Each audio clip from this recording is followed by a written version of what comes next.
रामकृष्ण हरी मंडळी. सकाळची देवपूजा आणि स्वयंपाक उरकून मी पटकन कपडे धुवून घेतले. जरा एक्स्ट्राचे कपडे काढले होते, त्यामुळे पटपट आवरून घेतलं, कारण बाकीचं पण घरातलं जरा एक्स्ट्राचं काम करायचं होतं. आणि त्यानंतर जेवण करून घेतलं. जेवणामध्ये साधी आणि चपाती दोडक्याची भाजी बनवलेली होती. आणि जेवण झाल्यानंतर मला ही पितळ्याची भांडी आहे ती घासायची होती, सो मी ती घासायला काढली. आणि माझ्याकडं ही पितळ्याची भांडी घासण्यासाठी काही स्प्रे वगैरे नाही आहे, मी भैया पावडरनी घासते आणि ती लवकर निघतातही. आणि हे मला लग्नाच्या आधीपासून खूप जास्त आवडतं, म्हणजे पितळ्याची भांडी घासायला. ती घासल्यानंतर खूप छान दिसतात. पण काय त्याला वातावरण सूट होत नाही का काय माहिती नाही, पण ती जशाला तशी भांडी राहतच नाहीत.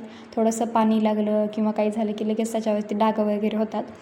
असो, घरातला 2 दिवस जर पसारा नाही आवरला तर घराची काहीतरी वेगळीच अवस्था होऊन जाते.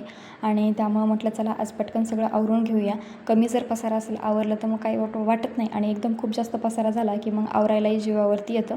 त्यामुळे मी पटकन आवरून घेतलं, कारण आम्हाला काकूनी नाश्त्यासाठी बोलवलं होतं. ह्या काकू आहे ज्यांच्याकडं आम्ही राहतो, आणि हे यांच्या सुनबाई आहेत, म्हणजे वहिनी. आम्ही त्यांना वहिनी म्हणतो. त्या दिवाबत्ती करत होत्या. इकडं काकूनी शिरा वगैरे बनवलेला आहे आणि खूप छान स्वयंपाक करतात ह्या काकू. आणि नाश्त्यासाठी बघू शकता तुम्ही काय बनवले. आणि लग्नानंतर एवढं फिक्स आहे बरं का, आपल्या मैत्रिणीला कॉल करणं हो की न हो, पण नवऱ्याच्या मित्राच्या बायका आपल्या बेस्ट फ्रेंड होतात, म्हणजे हे तर फिक्सच आहे. आणि माझ्यासोबतही तसंच आहे. आजच्यासाठी एवढंच. भेटूया नेक्स्ट व्हिडिओमध्ये. तोपर्यंत बाय.